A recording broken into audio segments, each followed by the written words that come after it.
Good afternoon and welcome to Site B. Squirrel!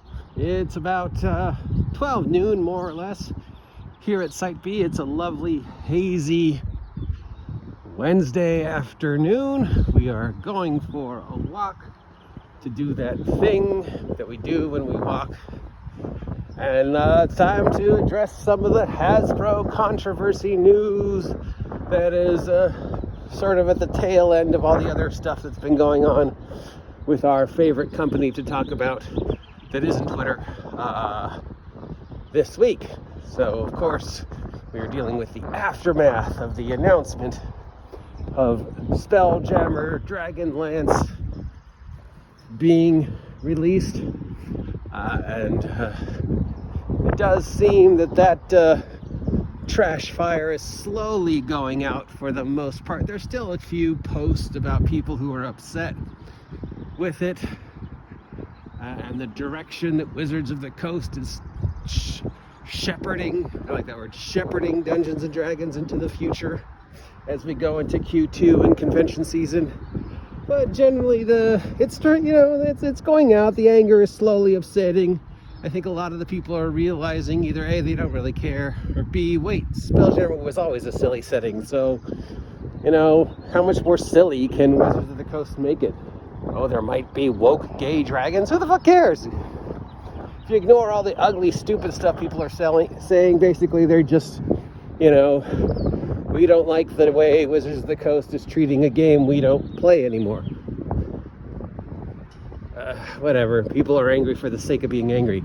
It's funny that the people who are saying the worst things about Spelljammer and Dragonlance are the people who are, like I keep saying, on the 5e side. I just saw another one today about how Spelljammer is problematic for 5e. Pick a lane, okay? Either you support Wizards of the Coast and 5e and everything they do is great, or you don't. You can't be wishy-washy unless you're like me and your whole point is talking about the news, but then you should change the direction of your channel, okay? If you're just being a news ass like me, then I guess saying stuff like that about Wizards of the Coast is okay. But if you're just posting opinion pieces about how much I love 5th edition Wizards of the Coast, except everything they're doing is stupid, well, then you're just causing heat for the sake of causing heat. Moving on, Hasbro is in the gaming news for two other reasons. One story I have not been able to confirm. The other story I have confirmed. Doesn't mean it's not true, or is true. I mean, take anything I say with a grain of salt. But we do have 2 episodes of Hasbro Wizards of the Coast being controversial and stupid. Wait, what? Hasbro being stupid? I don't know. Where am I going? I don't know. I just felt like going for a walk. All right, so story number 1. This one I have not confirmed. I've been told is true, but I haven't been able to confirm it. Apparently, Hasbro has stopped supporting their publisher in the Ukraine, which is really bad timing considering what's going on in the Ukraine. Is this true? It sounds like it's true. It sounds like the same thing they did with Gale Force 9. I'm not sure why they would do this right now, considering what's going on, but apparently they have cut all ties with their Ukrainian publisher, the company that was publishing 5e stuff in the Ukraine. Probably for the same reasons they cut all ties with Gale Force 9. Teeny library. Anything here I want to read? I love these. So yeah. Is this true? I don't know. Why would they do this now? That's a stupid choice. I mean, we don't want to associate with our company that's producing our stuff in Ukraine because we want to do it ourselves. You just really picked a really bad time to do it, considering what's going on in the Ukraine. This kind of makes us look like assholes who don't want to support what's going on in the Ukraine. Yeah, so Why would Hasbro do this? To control the IP, to make sure that the only people that are responsible for producing D&D stuff is themselves. It's the same thing they did with Gale Force 9. It's a money thing. Is it cheaper for them to print it out and ship it to the Ukraine, assuming that there is ever a market for Ukrainian 5e products again once this situation is over? Is it cost effective for them to do it that way as opposed to have a Ukrainian company print it out and then, you know, share the profits? I don't know. I don't know why they would do it if they did it, and I don't know why they would do it now. I think I'm going to Market. I don't know where I'm going. I just felt like going for a walk. We'll see how far I make it. Yeah, so if that's true, mind-boggling why they would. I'm still trying to confirm that one, but everything I've read makes it sound like it's true. Everything I've read makes it sound like something Hasbro Wizards of the Coast would do. And as with all Hasbro Wizards of the Coast stupid decisions in regard to 5th edition, on paper, this probably made sense. On paper. But in actuality, it is a dumb, self-destructive move that will only result in bad press for Hasbro and Wizards of the Coast. But I don't really think at this point in time in the Ukraine, their number one concern is whether their friendly local game store has D&D stuff or not. I'm just tossing this out there on the list of things your average Ukrainian is worried about right now. That's going to be way near the bottom of the list, I would think.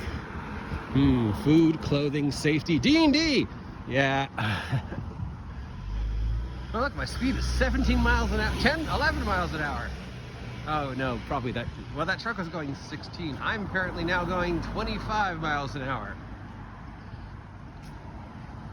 The road is going 22 miles an hour. Notice that the camera is not pointing at anything and it's still rating at 23 miles an hour. So something is going 23 miles an hour, even though there's nothing there. 28 miles an hour for that truck. Now, nothing. Apparently, I thought it was, yeah, I don't know how to say first. Moving on! Hasbro news number 2, I can confirm this. All right, so we know that there is a subdivision in the shareholders that is trying to get Hasbro to spin off Wizards of the Coast to make it a separate entity from Hasbro. So any money that Wizards of the Coast makes is 100% Wizards of the Coast money. They don't share it with Hasbro, and the Wizards of the Coast stockholders get to take advantage of that and get to shepherd, there's that word again because I kind of like it, shepherd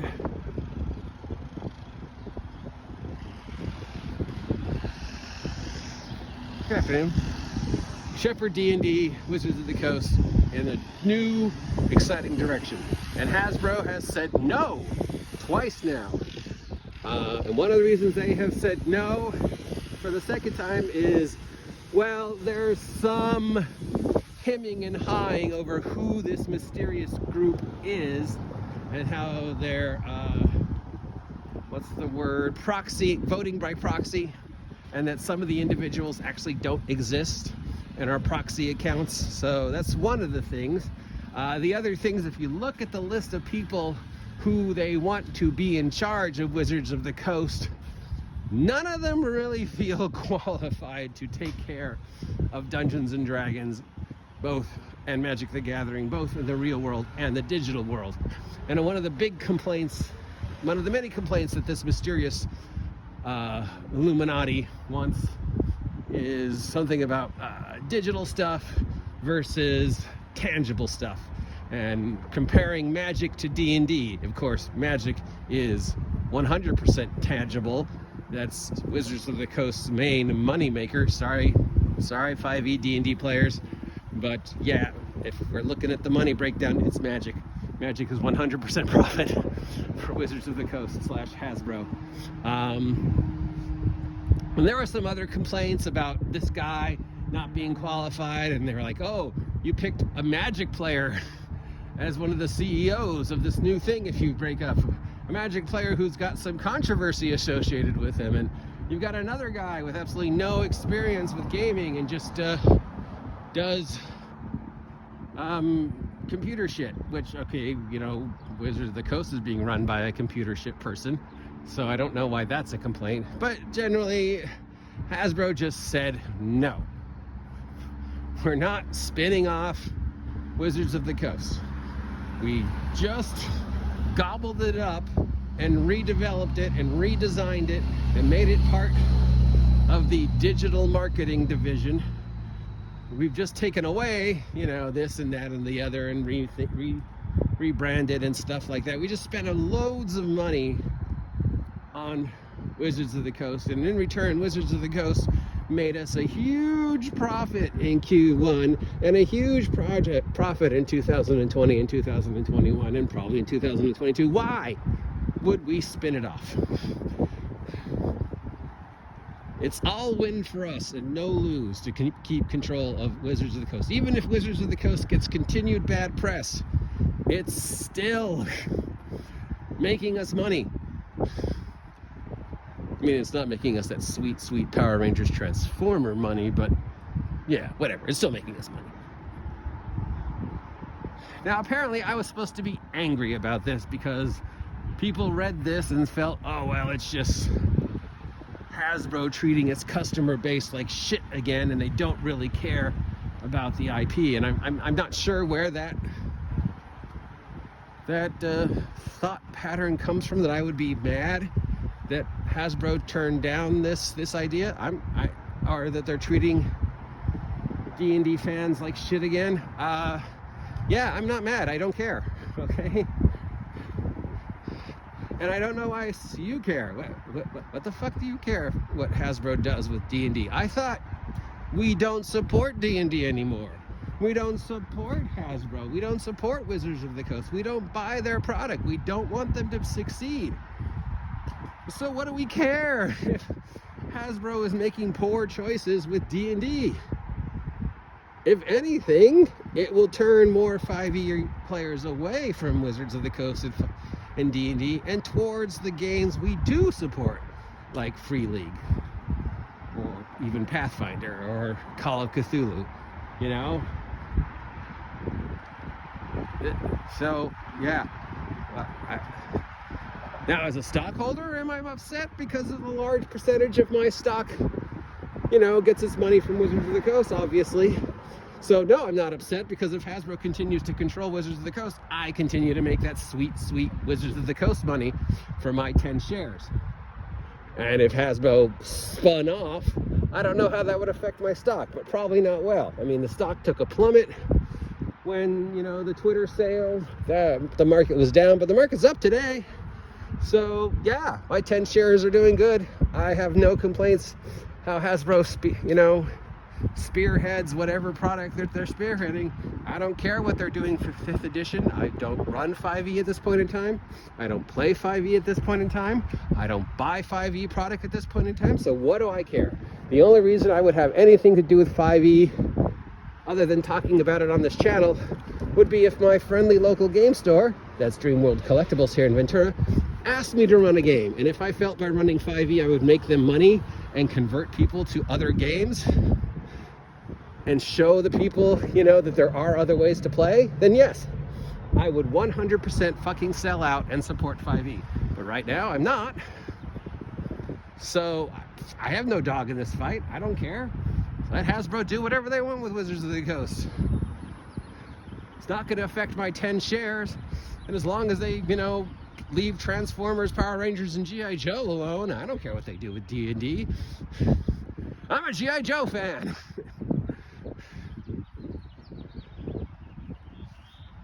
Anyways, yeah, so that's news.